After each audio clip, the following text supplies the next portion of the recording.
Blessed morning everyone! Kamusta na po kayo?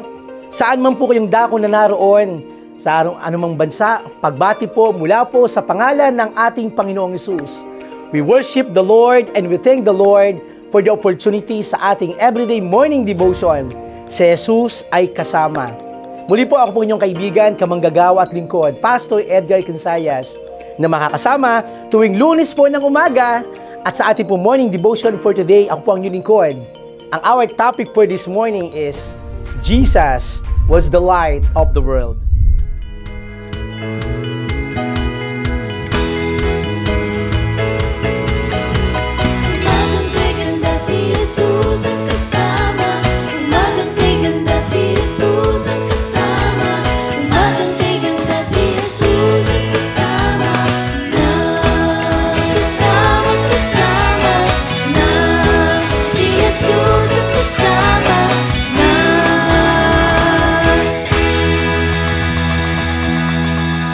Bago po tayo magsimula, hayaan po muna natin sambahin, pasalamatan at papurihan ng ating Diyos sa awiting ito.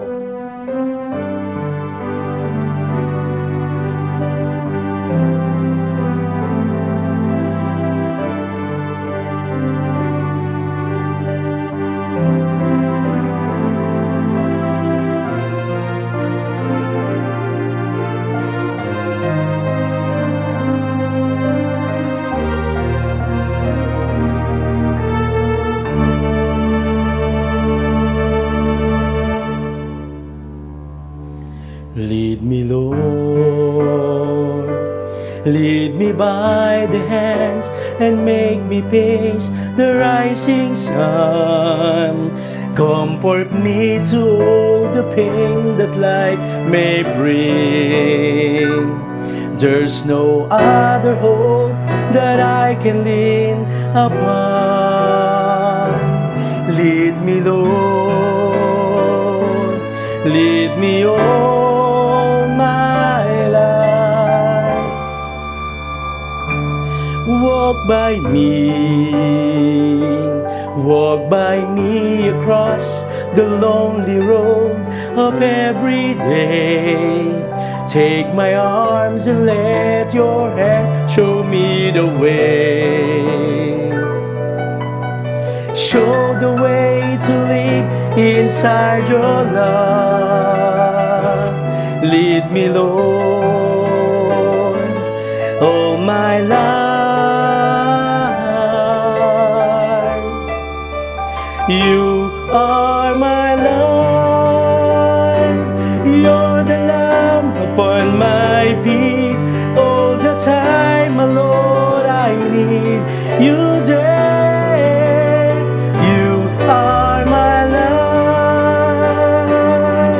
I cannot live alone. Let me stay by your guiding love all through my life. Lead me, Lord. That is my prayer, Lord. Lead me, Lord. Even though at times I'd rather go along my way, help me take the right direction, take your road. Lead me, Lord, and never leave my side. All my days, all my life. You are my life. You're the lamp upon my feet. All the time, my Lord, I need you there. You are my life. I cannot live alone. Let me stay by your guiding love all through my life, all through my days. Lead me, oh Lord, all my life.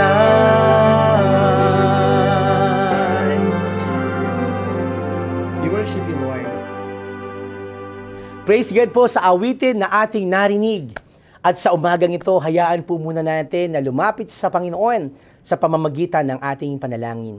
Aming Diyos, kami po ay lumalapit, minsan pa humingi po ng gabay, ng tulong at ng presensya mo sa aming pong pagbubukas ng aming pong morning devotion. Hinihiling po namin ang presensya at kapangyarihan ng banal mong Espiritu na patuloy na mangusap sa amin.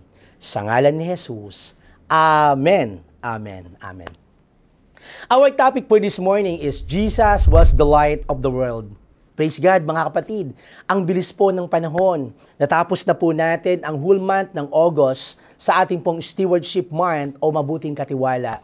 And this month mga kapatid, September, ay nagsa-celebrate po tayo ng Christian Education Month. Kaya po sa buong buwan na ito, ang ating pong team ay Partners in Faith, Formation and Discipleship, Torch Bearers. And this month, mga kapatid, we'll be learning some of the biblical character will be a torch bearer sa ating pong mga morning devotion. According to British Dictionary definition for torch bearer, a person or thing that carries a torch or a person who lead or inspires. You know, church, a torch bearer is a person who leads the way with the light that he carries. Jesus is the light of the world. And since we dwell in us, we are to carry Him wherever we go. Kaya nga po, ang team natin sa team verse natin ngayong umaga ay matatagpuan po natin sa Matthew chapter 5, verse 16 and NIV version. In the same way, let your light shine before others, that they may see your good deeds and glorify your Father in heaven. Mga kapatid, kamusta na po kayo? Kamusta na po ang ating ilaw sa harapan ng mga tao? Kamusta na po si Kristo sa ating buhay? Nakikita po ba na nagliliwanag si Jesus sa ating buhay? You know, church, ang pagiging ilaw natin ay nagbibigay liwanag sa lahat. Isang kahulugan nito ay ang pag-aali ng buhay upang makita ng iba si Kristo sa pamamagitan natin. Katulad ng kandilang nagbibigay liwanag upang maakay ang mga nasa kadiliman. Sinasakripisyo nito ang sarili hanggang ito ay lubusang maupos at mawala ng liwanag nito. Kaya mga kapatid, nagiging daan po ang ating liwanag upang madala po natin ang ating kapwa tungo kay Kristo. Ang pagiging ilaw ay pagpapakita ng isang ehemplo sa ating kapwa kung papaano mabuhay ayon sa ating Panginoong Hesus. Ibig sabihin mga kapatid, kailangan makita sa atin si Kristo na nabubuhay sa atin sa pamamagitan ng ating pagpapakita ng halimbawa. Alam niyo mga kapatid, hindi po dapat tinatago ang pagiging Kristiyano. Kailangan makikita po ito sa ating pang-araw-araw na pamumuhay. Sa ganitong paraan, ang ating buhay ay napaparangalan ng ating Amang nasa langit kung tayo po ay naglalakad sa madilim na lugar na hindi natin nakikita ang ating nilalakaran. Kaya pag tayo nadadapa at natatakot, alam natin, nandoon kasama natin ang Diyos. Ano po ba ang kahantungan nito mga kapatid? Ito po ang mga tanong na nasa ating isip na nagpapaalala sa atin sa Matthew chapter 5 o Mateo, kabanatang 5, talatang 16. Gayon din naman, dapat ninyong paliwanagan ang inyong ilaw sa harap ng mga tao upang makita nila ang inyong mabubuting gawa at papupurihan ang inyong Amang nasa langit. Kaya nga mga kapatid, bilang tayo pong naliwanagan, nakaranas ng kabutihan ng Diyos, dumaan man po tayo sa mga madidilim na sitwasyon, wala po tayong katatakutan. Pagkat ang ating Diyos, ang ating ilaw at ang ating kaagapay. Dito po nawawala po ang ating pagkatakot at pinapaalala natin na ang ilaw at liwanag ay galing po sa salita ng Diyos. At ito rin po ang ibabahagi natin sa ibang tao upang sila na naman din naman po ay maging liwanag galing sa Diyos sa pamamagitan ng buhay mo, kaibigan, at sa pamamagitan ng mga mabubuti mong gawa upang mapapurihan ang Diyos sa buhay mo.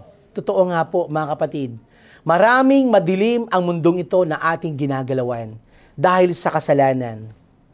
People turn away from God and they live according to their beliefs and their lust. They make their own lust. Because as followers of Jesus, We can be the light that will shine to the dark world. Ang sabi nga po ng ating Panginoong Hesus, kayo ang ilaw ng sanlibutan na dapat paliwanagan ang iyong ilaw sa harap ng mga tao upang makita nila ang iyong mabubuting gawa upang mapapurihan ang iyong Amang nasa langit. Kaya nga mga anak ng Diyos, bilang mga Kristiyano, sa halip na pabayaan na lang natin ang mga taong patuloy na nabubuhay sa kadiliman o sa kasalanan, ang aking panalangin, akayin natin sila patungo kay Jesus na siyang ilaw ng sanlibutan. Ganito po ang ginawa ni John the Baptist. Nagpapatotoo po siya sa mga tao patungkol sa ating Panginoong Hesus. Gayon din ang sinugo ni Jesus, si Apostol Paul, sa mga tao para imulat ang kanilang mata sa katotohanan at ibalik sa kaliwanagan. Dahil po sa pangangaral ni Pablo sa iba't ibang lugar, marami ang nanampalataya kay Jesus at napatawad ang kanilang mga kasalanan.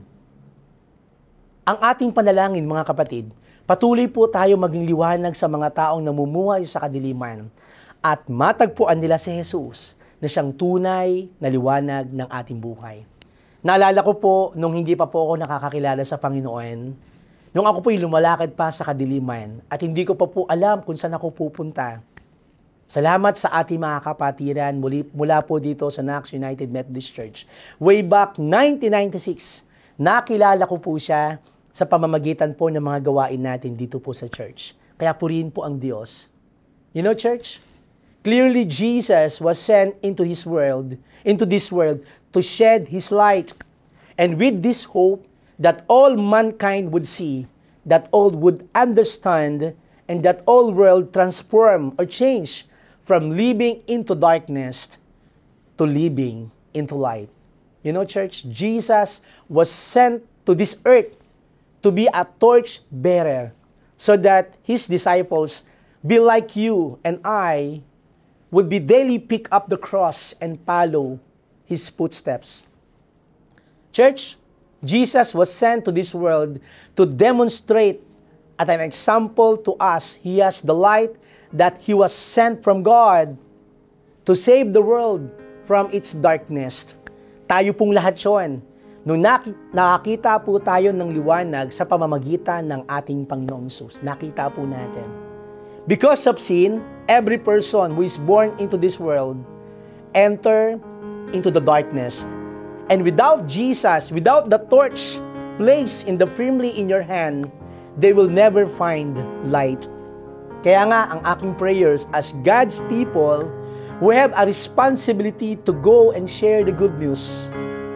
And the Apostle Paul shares some truth of this in Philippians chapter 1, verse 6.